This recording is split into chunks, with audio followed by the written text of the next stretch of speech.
about blended training, and I suppose it's a term that we hear a lot about, and it was just really kind of to give you some practical advice about how to get the mix right. So my name is Colette Gallagher. I'm head of end user training in OLIS, and I have been in the training industry for around 13 years, and have actually delivered training in a lot of countries across the world: Ireland, UK, Europe, etc., etc. I suppose some of the war stories, perhaps from my own experience in delivering trainings. One of the nicest things I think I've had when I was training was after my session finished, the group wanted to take a photograph with me, so that was quite nice. That was a group in Indonesia, and I think probably one of the weirdest things or unusual things to happen to me was in my early days of training, I had a lady fall asleep in the class on me, so hopefully that won't happen today, guys. In terms of my own education, I'm an NUI Galway graduate, where I studied Bachelor of Commerce, and I have a Master's of Business Studies. And since that, I've really branched out into, the training field, getting a number of different qualifications: JEB, Microsoft Certified Trainer, CTP, and in more recent years, I'm actually self-certified as well. So that's just a little bit about me. In terms of my agenda, what I'd like to talk to you about today, obviously I've done the introductions. I'd like to talk a little bit about adult learning and what's that all about, and different learning approaches and delivery methods. It's probably something that there's lots and lots of different talking about different learning approaches and so forth. So we'll just go through and have a little chat about some of those. We'll look then at what is blended training, and I suppose I've come up with a blended training matrix. It's just an idea in terms of how you can decide what is the best sort of training, learning approach or delivery method. Some examples of case studies where we've implemented some of these different kind of learning approaches and blended training. We'll finish off a little bit about OLIS, and then if anybody has any questions. Okay. So in terms of adult learning, how do adults learn? Well, really typically with adults it's about, if they want to and need to. So quite often we get a lot of queries from people saying, I'm getting a new job, I'm looking for a new job, I need this skill or I need that skill, okay? So, there's definitely a need there, and there's certainly, that's where the motivation generally lies. Obviously, if it's relevant and timely, so in other cases, maybe there's a new system or there's new something being implemented within the company, and they need to learn something for their everyday to-day job. While we're delivering training, we obviously have to, one of the key things really in adult training and adult learning is obviously relating the learning to their past, present and future experience. So for example, I would do a lot of SAP training, and quite often with SAP it's a big change for the people. So we're obviously very conscious of kind of ensuring to talk to them about, well, what do they currently do in their day-to-day job. That day-to-day job isn't really going to change. All that's changing is how they perform their activities on a particular system. Obviously, it's important that they practice. I'm certainly a big fan of that. Getting hands-on and trying to break the system, and hopefully not. Obviously, with a little bit of help and guidance and encouragement. And most importantly, in an informal, non-threatening environment. So we're not going to be standing up with, the ruler or anything like that. It's very much a collaborative, as I say, informal, non-threatening environment.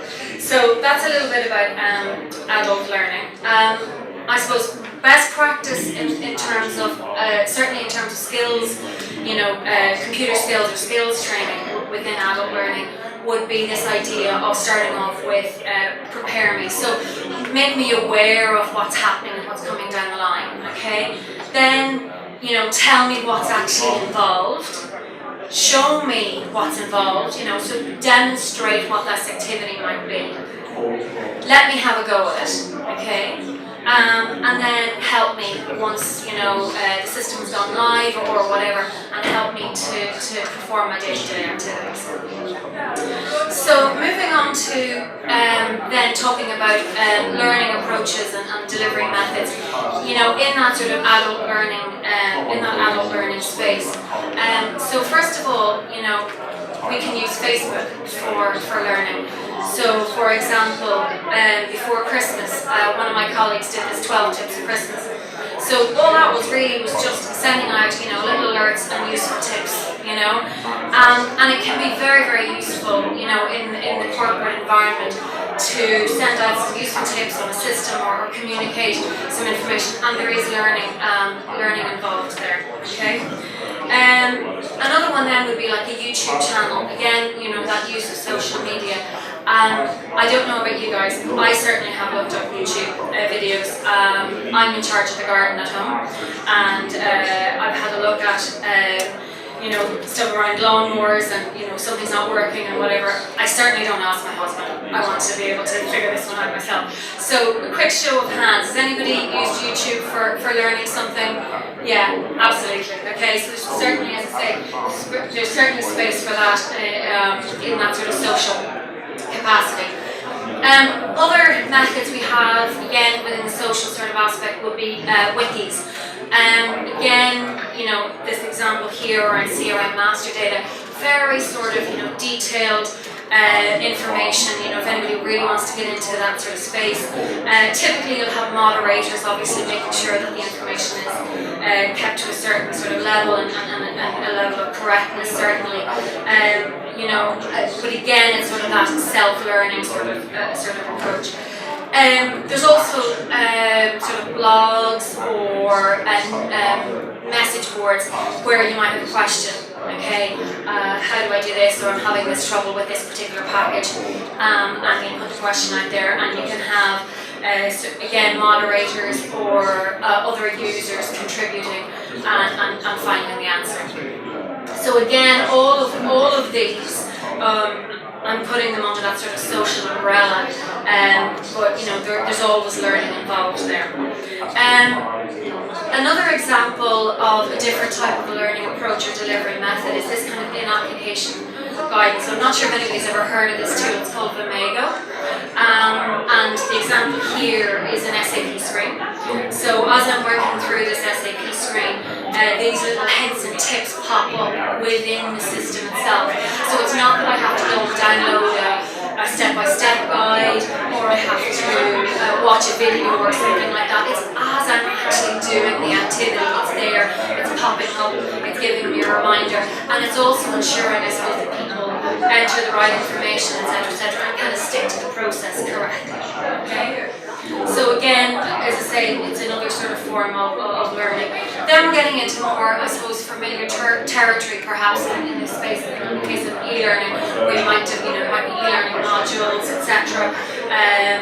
Step-by-step guides, demonstrations, or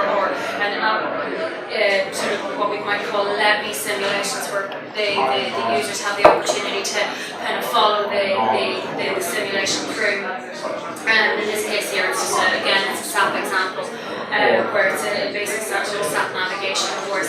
But again, there's the option there with the e-learning. You can get your concepts across, and then obviously the how as well. There's also more, this kind of idea of virtual delivery methods, where it's webinars, WebExes, etc. And again, delivering content, either a seminar presentation or something maybe again more skill or whatever. Again, quick show of hands. Anybody here attended webinars, seminars? Yeah, again, it's quite popular. Okay. And then finally, of course, we've got the traditional classroom. Okay. So, where we've got, again, it could be, again, a system or a particular package or whatever. We've got a tutor at the top of the room, and obviously the people there with their computers in front of them, and then obviously the activities to be able to perform there. So that's just a little bit about the different types of training methods, training modes, etc. And there's so many out there, and they've all, as I say, with the goal of learning. Okay? okay? And they've all got their place. So then, what is blended learning, okay? So blended learning really is a program where the student can learn, at least in part through, delivery of content with a combination of all of the above, all right? Whether it's digital, online media, again, e-learning, traditional classroom, social, etc. And, again, with some element of student control over the time, place, path, or pace, all right? So that's a little bit about what blended learning is. In terms of then, I suppose, pulling together a matrix of how can we decide what is the most effective mode for the particular program that we have in front of us to actually deliver. So this is just something that I suppose we and OLS have just put together, where we're looking at two different axes, I suppose. One is the dispersal of learners, because quite often we're dealing with global companies who have their employees across the world. And it's not always necessarily feasible to bring them together. And then on the other axis, we've got a level of change. So how much change is involved with this program, okay? So if we're looking at sort of a low level of change and a low dispersal of learners, I think the social options are quite good there, okay? So for example, it's just a small change to a system, a small change to a process or something like that. Again, hints, tips, we can push those out through Facebook, maybe put a video up on YouTube or whatever. Or maybe have an online, company blog or something like that, okay? If the dispersal of learners is quite high, so as I said, they're all over the world or they're all over the country, but the level of change is quite low, we could use the e-learning or the in-application help. So developing an e-learning program which covers, I suppose, some concepts and what the program is about. And in the in-application help, like the Vimego that I said to you. So again, with the low level of change there,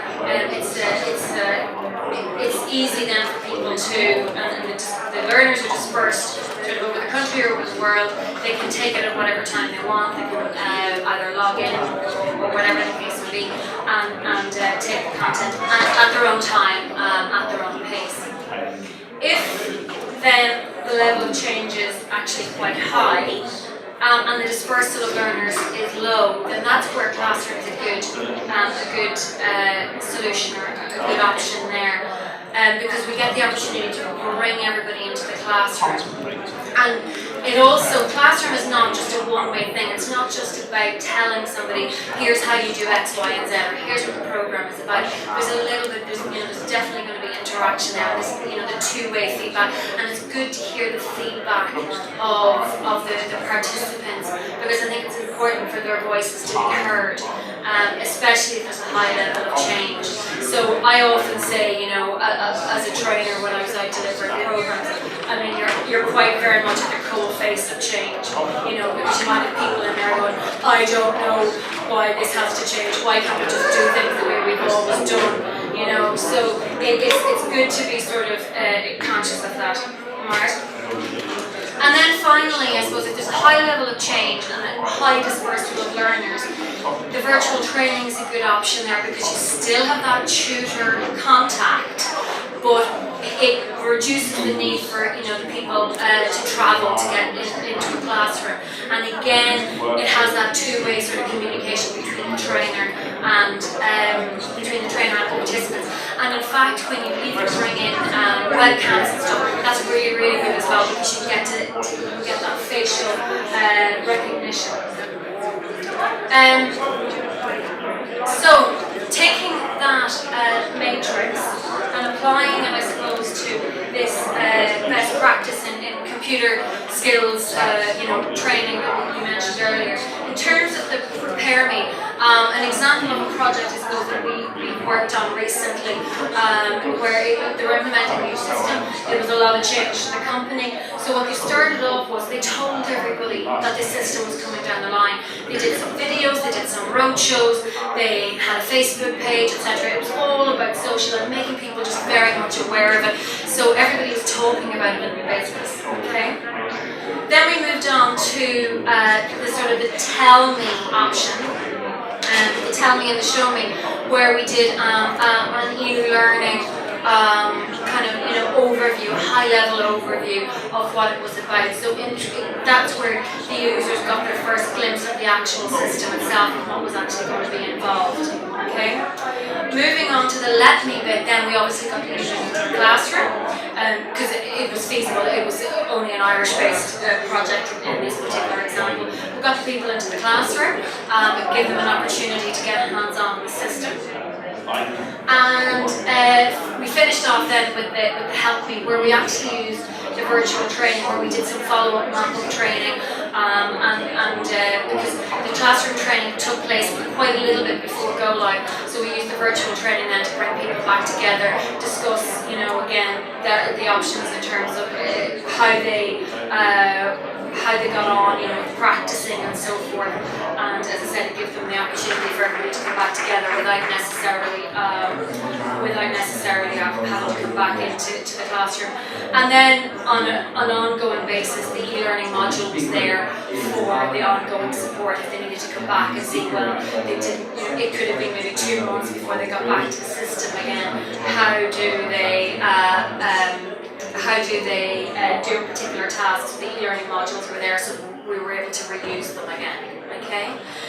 Just some other case studies again in terms of I suppose social, where we would have done it was a report, a new kind of report that needed to be pushed out, and again we just pushed it out through a Facebook post and a YouTube video. The e-learning, it was an example we did here where we actually did this project for the International Criminal Court, so there are people who are all over the world, so we did some sat navigation and made that available to all of them. Classroom, we would do a lot of classroom training, especially in the SAP space, where again, as I say, there's a high level of change, and we've done virtual training again, where we've the example there would be there was again a report that needed to be delivered, and people were actually based all over the world, so we brought them together into a virtual classroom and went through it, just one report, and went through the importance of the report and what was involved and how to run it and so forth. Just to finish up a little bit about OLIS, we're in the training business since 1981. We have a number of different services, corporate training, end-user training, sampling and so forth, project management. And that's it. Any questions, guys?